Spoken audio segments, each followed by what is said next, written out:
Prepare-se para mergulhar na vida de um gênio que marcou a literatura para sempre. Fyodor Dostoiévski, o mestre russo que explorou as profundezas da alma humana, deixou um legado que continua nos desafiando a explorar quem somos e o mundo em que vivemos. Nascido em 1821, Dostoiévski teve uma vida marcada por desafios constantes, tragédia e pobreza. No entanto, foi nessa diversidade que ele encontrou a matéria-prima para criar algumas das obras mais universais e profundas da literatura. Hoje vamos descobrir como Dostoiévski transformou as suas dores em arte e criou livros que continuam fascinando leitores até hoje.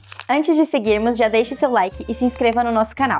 E claro, compartilhe esse vídeo com quem ama literatura e precisa conhecer o canal do Clube de Literatura Clássica. A infância de Dostoiévski foi marcada por momentos tanto de ternura quanto de opressão. Seu pai, Mikhail Dostoiévski, era um médico militar, conhecido pelo seu temperamento severo. Sua mãe, Maria Dostoiévskaya, lhe apresentou a leitura, incluindo a Bíblia, que viria a ser um elemento vital em sua obra futura. Contudo, a tranquilidade de sua infância foi interrompida quando Maria morreu de tuberculose, deixando Fyodor Dostoiévski e seus irmãos sob o controle ainda mais rígido de seu pai. Pouco tempo depois, aconteceu um dos episódios mais sombrios da vida de Dostoiévski. Seu pai foi brutalmente assassinado em sua propriedade rural pelos seus próprios servos, em um ato de vingança por sua suposta crueldade. Esse evento chocante e traumático, embora envolto em algumas incertezas históricas, é amplamente visto por biógrafos como um momento de virada na psique de Dostoiévski. A experiência da perda violenta e a exposição ao lado sombrio da natureza humana moldaram profundamente sua visão melancólica e introspectiva da existência. Alguns especialistas sugerem que esse trauma inicial contribuiu para os temas de culpa, redenção e remorso que Dostoiévski viria a explorar em sua obra futura. Para Dostoiévski, a dor e a tragédia não faziam parte apenas de sua vida pessoal, mas eram a lente através da qual ele passaria a explorar a condição humana. Anos mais tarde, Dostoiévski estudou engenharia em São Petersburgo, mas a sua verdadeira paixão era a literatura. Ele lia autores russos e estrangeiros, amava a obra de Victor Hugo e Charles Dickens, mas o seu grande ídolo era Pushkin. Aos 24 anos, ele publicou seu primeiro livro, Gente Pobre, um romance epistolar que foi sucesso imediato e chamou a atenção de críticos importantes. Nesse livro, Dostoiévski aborda questões que eram importantes para ele nessa época, como a desigualdade social e o sofrimento do povo russo de classes mais baixas. Dado o seu interesse pelas questões sociais, aos 27 anos Dostoiévski acaba se associando ao Círculo Petrashevski, um grupo de intelectuais progressistas que discutia ideias liberais na Rússia czarista, em uma época em que pensamentos contrários ao império eram tratados com extrema severidade.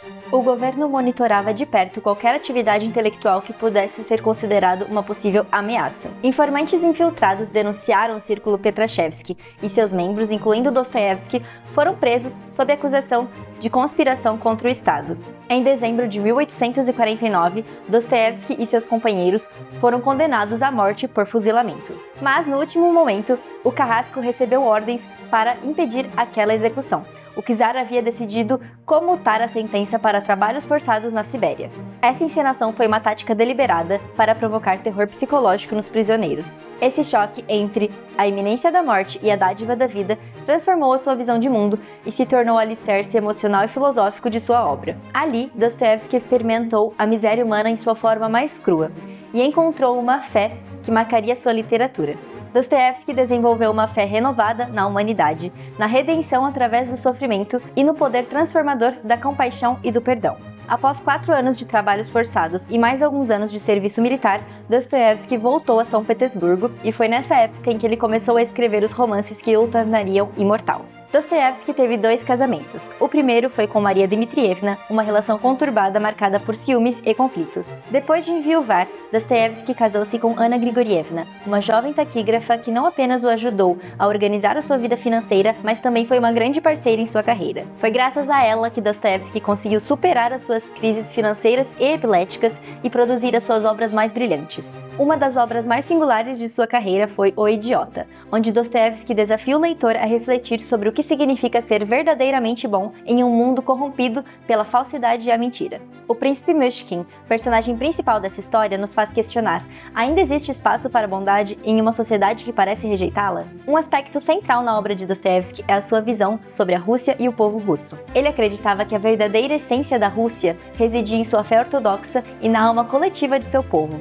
Para Dostoiévski, os russos tinham uma vocação espiritual única, capaz de trazer luz a um mundo dominado pelo niilismo. Dostoiévski enxergava o niilismo, tão em voga entre os intelectuais de sua época, como uma força destrutiva. Para ele, esse vazio moral era capaz de corroer a alma humana e ameaçar o tecido social, tornando suas obras um alerta poderoso contra a falta de fé e o desespero. Dostoiévski não escrevia apenas para entreter. Ele queria que seus livros fossem um espelho para que os leitores refletissem sobre a condição humana. Nos seus últimos anos de vida, Dostoiévski foi finalmente reconhecido como um gênio literário. Ele morreu em 1881, aos 59 anos, deixando um legado que vai muito além das páginas de seus livros. Dostoiévski não foi apenas um escritor.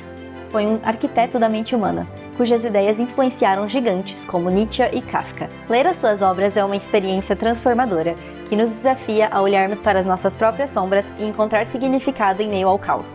E você, já leu alguma obra de Dostoiévski? Qual é a sua favorita? Me conta aqui nos comentários. Aproveita para deixar o seu like, se inscrever no canal e compartilhar esse vídeo com alguém que precisa conhecer a vida desse gênio russo. Tchau e boa leitura!